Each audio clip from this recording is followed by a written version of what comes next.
દેવા માફીની માંગ સાથે કોંગ્રેસ દ્વારા ખેડૂત આક્રોશ યાત્રા યોજવામાં આવી છે। સોમનાથથી કોંગ્રેસની ખેડૂત આક્રોશ યાત્રા શરૂ થઈ 13 નવેમ્બરે દ્વારકામાં આ યાત્રાનું સમાપન થશે।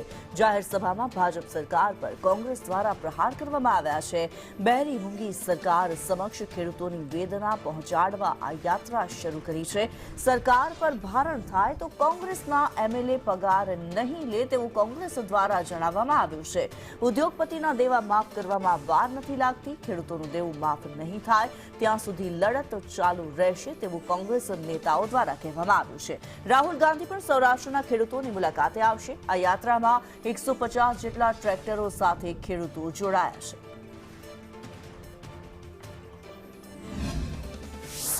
તાજેતરમાં પડેલા કમોસમીમાં જે પ્રકારે ખેડૂતો ઉપર માવઠાનો માર પડ્યો છે અને ખેડૂતોના હાલ બેહાલ થયા છે, ત્યારે ખેડૂતોને વેદનાને વાચા આપવા માટે કોંગ્રેસ દ્વારા આક્રોશ રેલીનું યાત્રાનું આયોજન કરવામાં આવ્યું છે। એ વોટ્સઅપ હોય, ટ્વિટર હોય, ઇન્સ્ટા હોય કે ફેસબુક હોય કે અન્ય કોઈ પણ પ્લેટફોર્મ હોય, દરેકમાં ખેડૂત એકી અવાજે એકી સૂરે એક જ માંગ કરે છે કે ખેડૂતોનું દેવું માફ કરવામાં આવે।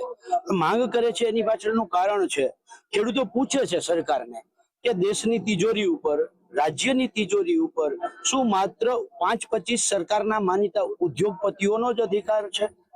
જ્યારે ઉદ્યોગપતિઓને નાની મોટી તકલીફ પડે તો સરકાર એના 16 લાખ કરોડ રૂપિયા માફ કરે, 8.75 લાખ કરોડ રૂપિયા રાઇટ ઓફ કરે, તો ગુજરાતના 56 લાખ ખેડૂત પરિવાર, ચોલા 5-25 ઉદ્યોગપતિઓ હતા, આ 56 લાખ ખેડૂત પરિવારો છે અને એ પરિવારોની ટોટલ દેવું છે 96,000 કરોડનું છે।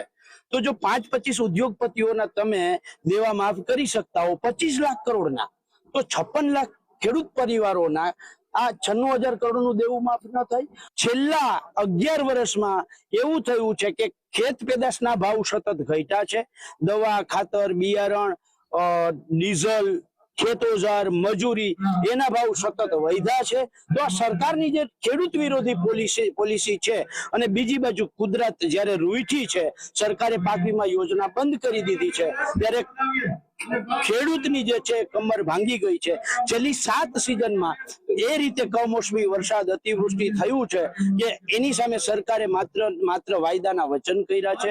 સોમનાથજીના આશીર્વાદ લઈ અને સોમનાથથી ચાલુ કરી અને તાલાળા, કેશોદ થઈ અને વિસાવદર થી અમરેલી જિલ્લામાં કુકાવા, વડિયા થઈ, અમરેલી થઈ, ઢસા થઈ, વલભીપુર થઈ અને ત્યાંથી બોટાદ થી સાયલા, મૂડી, ત્યાંથી ટંકારા, રાજકોટ, કાલાવડ, જામજોધપુર, ભાણવડ, સોઢાણા, રાવલ અને છેલ્લે 13 તારીખે ભગવાન દ્વારકાધીશના શરણે આ યાત્રા બપોરે 2 વાગે ત્યાં પહોંચશે। રાકેશ આહિર, સંદેશ ન્યૂઝ, ગીર સોમનાથ।